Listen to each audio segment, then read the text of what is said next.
Nastasia Aronsa. If you're tuning in, it's just gone 12 minutes after 6. I'm Nastasia Aronsa, keeping you company throughout the show until 6:30.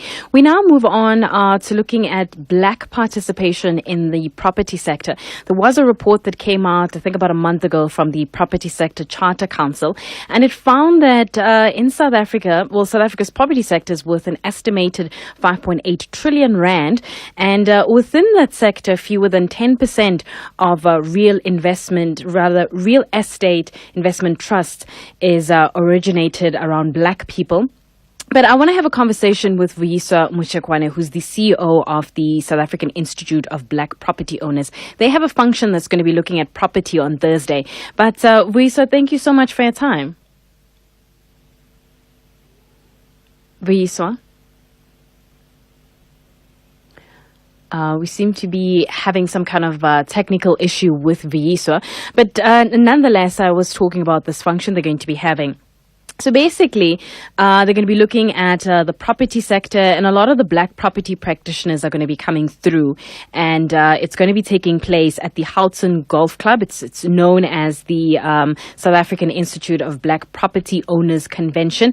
And I wanted to have a conversation with Vuyiswa, who seems to be back on the line. Vuyiswa, thank you so much for your time. Hi, thanks for having me. So take me through, the current state of the property sector, especially when it comes to black participation. Yeah. So as you would have seen in the latest State of Transformation report, it's evident that the ownership patterns, particularly in the commercial property sector as well as residential property sector, are still very skewed. And unfortunately still do not favor, black professionals and black property owners.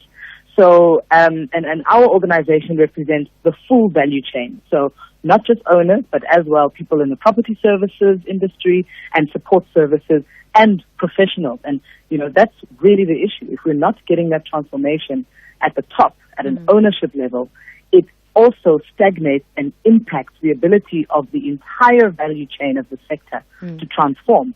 So that means, there goes our job creation. If we're not getting new entrants in this sector, how are we growing the sector? And that's really where we're coming from to say transformation is clearly stalled. We still have 10%, less than 10% of the commercial sector that is black owned. If I move over to residential estate agents, we have less than 3% of estate agencies that are black-owned. There are clearly some structural problems that go beyond just looking at sector codes and all of that type of thing. What is not happening is that we are not fundamentally enabling black businesses and black property ownership, and we need to examine why that is the case. Right. And what do you think is the solution to this particular problem that we're having? How do we start that engagement to have an enabling environment for black property owners? Well, there are a number of solutions. There definitely is no silver bullet approach. Yeah.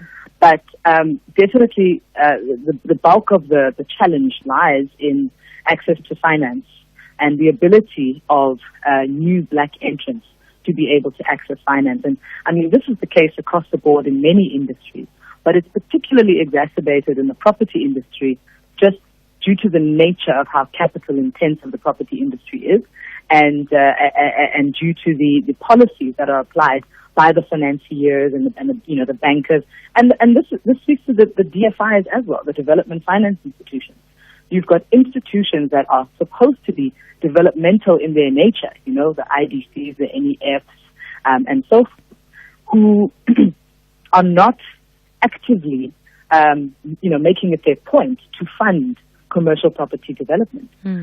So we also need to review, how possible it is and the ability of new entrants to access finance and see what can be done to in that sector to revise that system. All right, Vuyiswa, thank you so much for your time this evening. Thank you. That's Vuyisa Muchagwane, who's the CEO of the South African Institute for Black Property Owners. They are having their function this Thursday, which is at the Houghton Golf Club, where a whole host of black property practitioners will be there at the event to actually talk about this issue that we're having. The SAFM Market Update with Moneyweb. And we're moving on now to investing in global emerging market funds.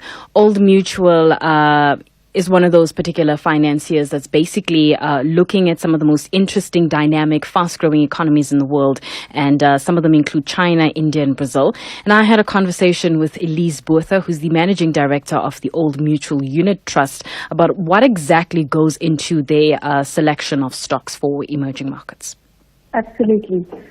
The fund invests in companies that are listed on emerging market exchanges or in companies that is listed on developed market exchanges but that has at least 50% of their assets, their revenue and their profits originating in emerging market countries.